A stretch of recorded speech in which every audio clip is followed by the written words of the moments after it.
اس میں سے جو کچھ ہم نے ان کو عطا فرمایا، اور خرچ کریں خفیہ طور پر بھی، علانیہ بھی، چھپا کر بھی، ظاہراً بھی، من قبل ان یاتی یوم، اس سے پہلے کہ وہ دن آ جائے، لا بیع فیہ ولا خلال، جس دن نہ کوئی خرید و فروخت ہونی ہے اور نہ کوئی دوستی کام آئے گی۔ وہاں تو انسان چاہے گا کہ جو کچھ میرے پاس ہے میں سب دے دوں، بلکہ پوری دنیا کی دولت مل جائے وہ بھی دے کر اپنے آپ کو آگ سے بچا لوں۔ اس دن کے آنے سے پہلے اللہ کے راستے میں خرچ کرو، جتنا زیادہ سے زیادہ خرچ کر سکتے ہو، سرًا وعلانیہ۔ اللہ الذی خلق السماوات والارض، اللہ ہی ہے جس نے تخلیق فرمایا ہے آسمانوں کو اور زمین کو، وانزل من السماء ماء، اور اس نے بلندی سے پانی نازل کیا یعنی بارش، فاخرج به من الثمرات رزقا لکم، اور اس بارش کے ذریعے نکالی ہے تمہارے لیے روزی، ثمرات، پھل اور میوے، جو اصل میں تمہارے لیے رزق کا کام دیتے ہیں۔ وَسَخَّرَ لَكُمُ الْفُلْكَ لِتَجْرِيَ فِي الْبَحْرِ بِأَمْرِهِ، اور اس نے تمہاری نفع رسانی میں لگا دیا ان کشتیوں کو، یہ بادبانی جہاز جو چلتے ہیں، تاکہ جو چلتے ہیں تمہیں لے کر، لِتَجْرِيَ فِي الْبَحْرِ بِأَمْرِهِ، دریاؤں میں، سمندروں میں چلتے ہیں اللہ کے حکم سے۔ وَسَخَّرَ لَكُمُ الْأَنْهَارَ، اور تمہاری نفع رسانی میں لگا دیا اس نے نہروں کو، دریاؤں کو، ندی نالوں کو۔ وَسَخَّرَ لَكُمُ الشَّمْسَ وَالْقَمَرَ دَائِبَيْنِ، اور سورج اور چاند جو ہیں انہیں بھی تمہاری نفع رسانی میں لگایا ہے، ایک قانون کے مطابق، یہ اللہ تعالیٰ کے قانون کے پابند ہیں، ایک دستور کے مطابق جو ہے اپنا رول پلے کر رہے ہیں۔ وَسَخَّرَ لَكُمُ اللَّيْلَ وَالنَّهَارَ، اور اسی طرح اس نے مسخر کر دیا تمہارے لیے رات اور دن کو۔ یہ سب چیزیں جو ہیں وہ انسان کی ضروریات کی فراہمی کے لیے، باہم رسانی کے لیے اللہ تعالیٰ نے فراہم کی۔ وَآتَاكُم مِّن كُلِّ مَا سَأَلْتُمُوهُ، اور اس نے ہر وہ چیز تمہیں عطا کی جو تم نے طلب کی ہے، جو تم نے مانگی ہے۔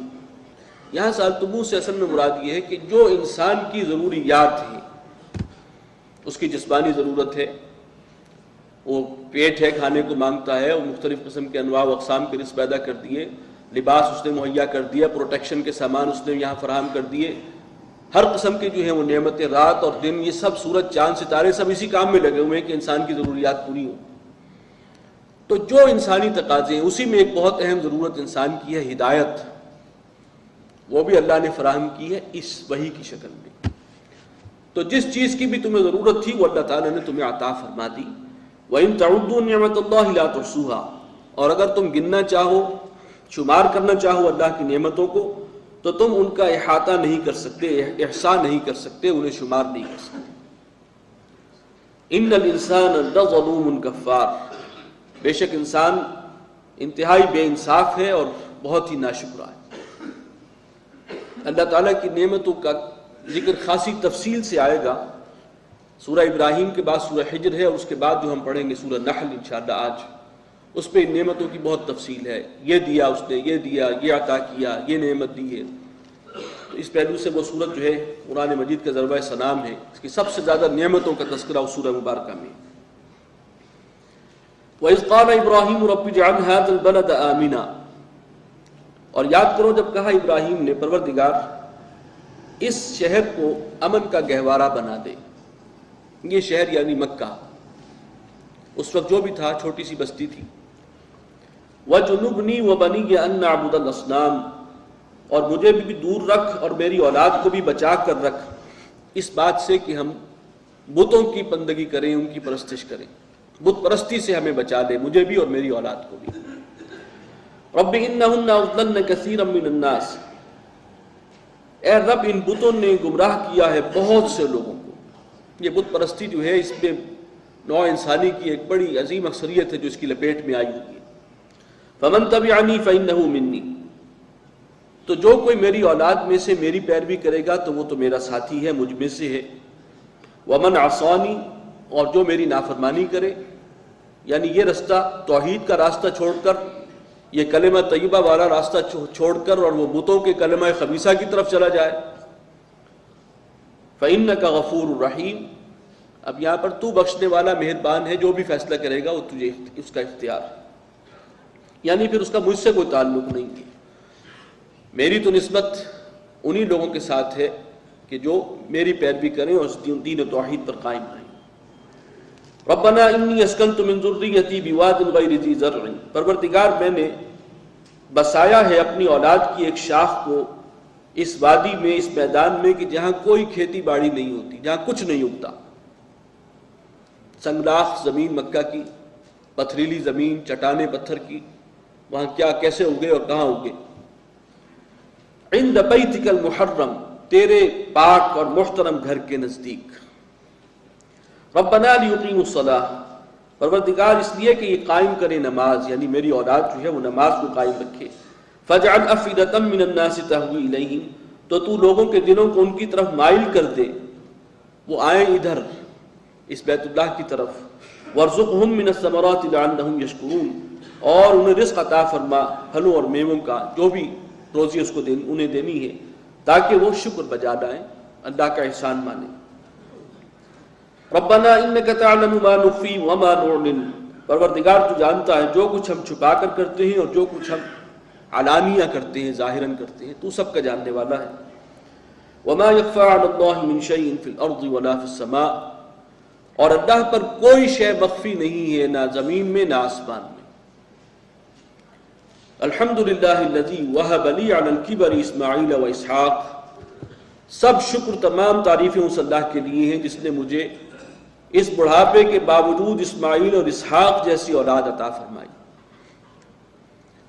حضرت اسماعیل بڑے ہیں، ان کی ولادت ہوئی ہے تو حضرت ابراہیم کی عمر تقریباً 87 برس تھی. حضرت اسحاق ان کے بعد ہوئے ہیں اور تقریباً 100 برس کے تھے اس وقت حضرت ابراہیم. تو اس بڑھاپے میں تو نے مجھے اولاد دی ہے اور اسماعیل اور اسحاق جیسے فرزند عطا کیے ہیں، تو سارا شکر تیرا ہے، سب تعریفیں تیرے لیے ہیں. ان ربی لسمیع الدعاء، بے شک میرا رب دعاؤں کا سننے والا ہے. ربی جعلنی مقیم الصلاۃ، پروردگار تو مجھے توفیق دے کہ میں نماز قائم رکھوں. ومن ذریتی، اور میری اولاد کو بھی یہی توفیق دے. اللہ کے ساتھ جڑنے والی لو لگانے کے لیے اصل شے نماز ہے، اور یہ صحیح طریقے سے انسان پڑھے، سمجھ کر پڑھے، اور تعلق مع اللہ اس کا صحیح ہو تو پھر وہی ہے توحید کا معاملہ. ربنا وتقبل دعا، پروردگار میری دعاؤں کو قبول فرما لے. ربنا اغفر لی ولوالدی، اے ہمارے رب بخش دے ہمیں بھی اور ہمارے والدین کو بھی. وللمؤمنین یوم یقوم الحساب، اور تمام ایمان والوں کو بخش دے اس دن کے جس دن حساب قائم ہوگا.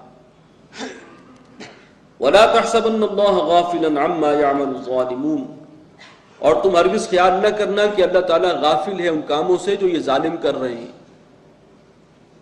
جو ان کی ایکٹیویٹیز ہیں حضور صلی اللہ علیہ وسلم کے خلاف اور سازشوں کی جال بن رہے ہیں.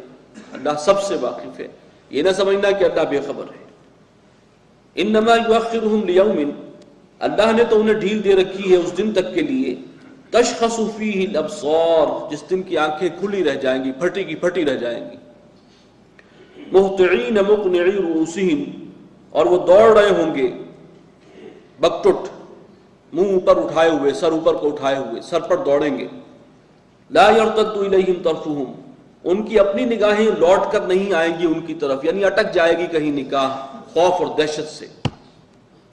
وافئدتہم ہوا، اور ان کے دل جو ہیں اس وقت اڑے ہوئے ہوں گے، ہوا ہوں گے. وانذر الناس یوم یاتیہم العذاب، اور آپ خبردار کیجئے لوگوں کو اس دن سے کہ جس دن آئے گا ان پر عذاب. ویقول الذین ظلموا، تب کہیں گے یہ ظالم لوگ، ربنا اخرنا الی اجل قریب، اے پروردگار ہمیں مہلت دے دے تھوڑی سی مدت کے لیے، کچھ مہلت مل جائے. نجب دعوتک، کہ پھر ہم تیری دعوت کو قبول کریں، اس پر لبیک کہیں، تیرے رسولوں کی بات مان لیں. ونتبع الرسل، اور تیرے رسولوں کی پیروی کریں. جب عذاب آئے گا اس وقت یہ کیفیت ہوگی، گڑ گڑائیں گے کہ ذرا سی مہلت اور مل جائے. اس وقت باتیں بنا رہے ہیں طرح طرح. اولم تکونوا اقسمتم من قبل، کیا تم اس سے پہلے قسمیں نہیں کھایا کرتے تھے؟ ما لکم من زوال، کہ تمہارے لیے زوال نہیں ہے، تمہیں نہیں ٹرنا. تمہاری تہذیب، تمہارا تمدن بڑا محکم ہے، مستحکم ہے، اس کو زوال نہیں آ سکتا. جیسے اس وقت جو ہے یہ تہذیب جو نیو ورلڈ آرڈر کے نام سے اب جس نے نعرہ لگایا ہے اور علم بلند کیا ہے جس تہذیب نے، ان کا بھی یہ خیال ہے کہ سارے جو نظام ہے وہ ناکام ہو گئے اور اب یہ سویلائزیشن ہے کہ اس کو زوال نہیں آ سکتا. اینڈ آف ہسٹری جو کتابیں لکھی گئی ہیں کہ اب جو